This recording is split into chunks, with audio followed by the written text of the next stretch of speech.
times like when I'm walking around in the snow, because it gets too cold too quick to make any plans, especially if you don't have anywhere you can go nearby. I'm homeless, I don't have any family or friends in the area, so I gotta fend for myself.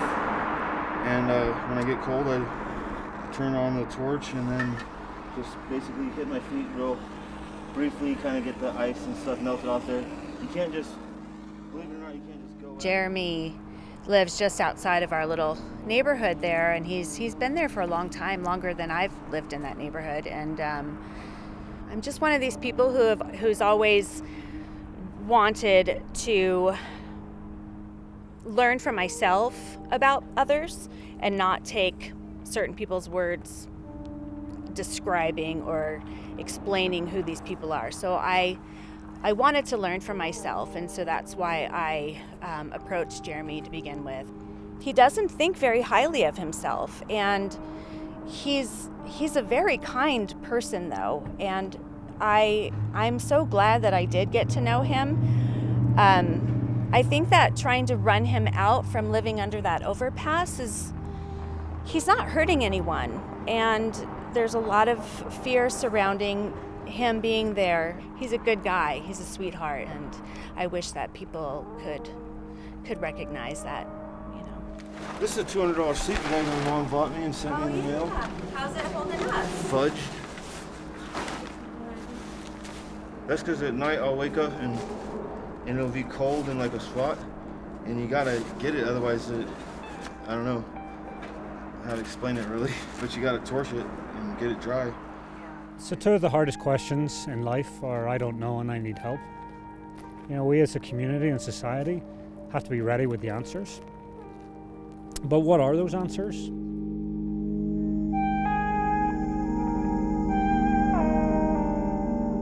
When I took this position several months ago, back in April, we wanted to find out and understand what it means to experience homelessness.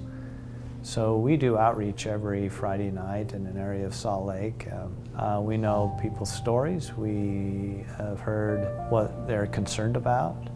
We're able to ask questions. We've had the opportunity to build trust. And it's been eye-opening for me, and I can tell you that I had no idea what it meant to experience homelessness.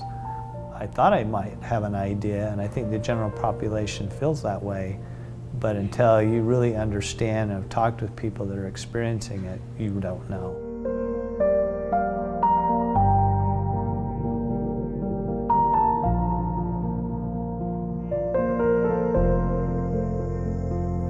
Yeah, this is a mess. Shelter.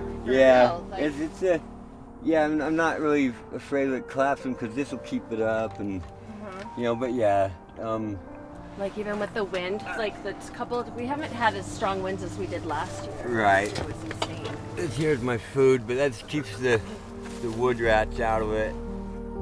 I've been homeless for since 2001, off and on. But I've been invited to Vernal to stay for a winter here and there. But this is what I kind of choose over being a place like that. I mean, I'd rather be here. I mean, or this is my choice of living this way. Yeah. I mean, and most everything in here that you'd see if we started uncovering and all. Yeah. Is came out of the trash. I mean. Yeah. Like this came out of the trash. Yeah. These come out of the trash. These are silver.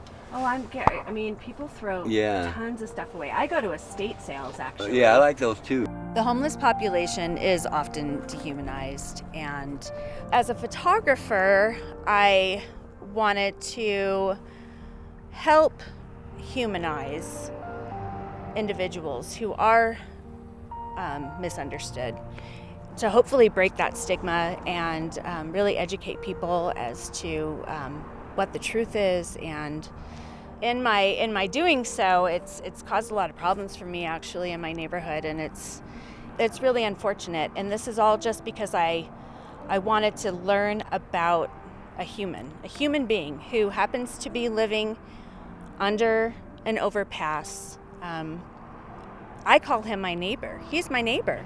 Yeah. See, just right into it. And quit slipping. Okay.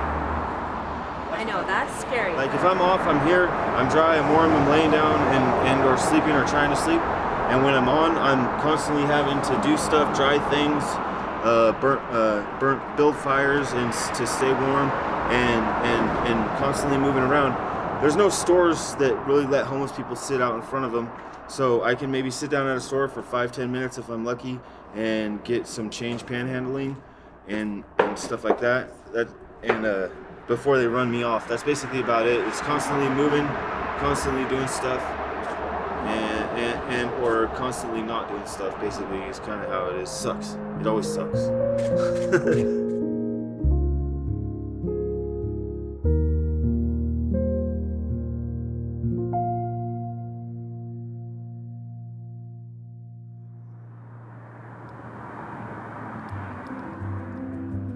Successful housing is what I call case-managed housing. To just take someone that has been potentially living in an unsheltered situation for several years at times, just putting them back into housing without some support, wraparound services. We find that it doesn't work for a lot of individuals and they end up back in a homeless situation. And that then sometimes becomes a spin cycle for individuals experiencing homelessness. So of course we need better access to mental health care, and we need more sustainable, affordable housing. But more importantly than that, we need to create, a humanistic awareness of the issue. So when I was homeless, the most difficult thing was just feeling invisible. People just disregarded me, and I just felt insignificant, and that I wasn't even part of society, of a community, of even the human race. So it started changing for me when people would actually make eye contact and treat me like a human being. Then I could find the resources with their help that I needed.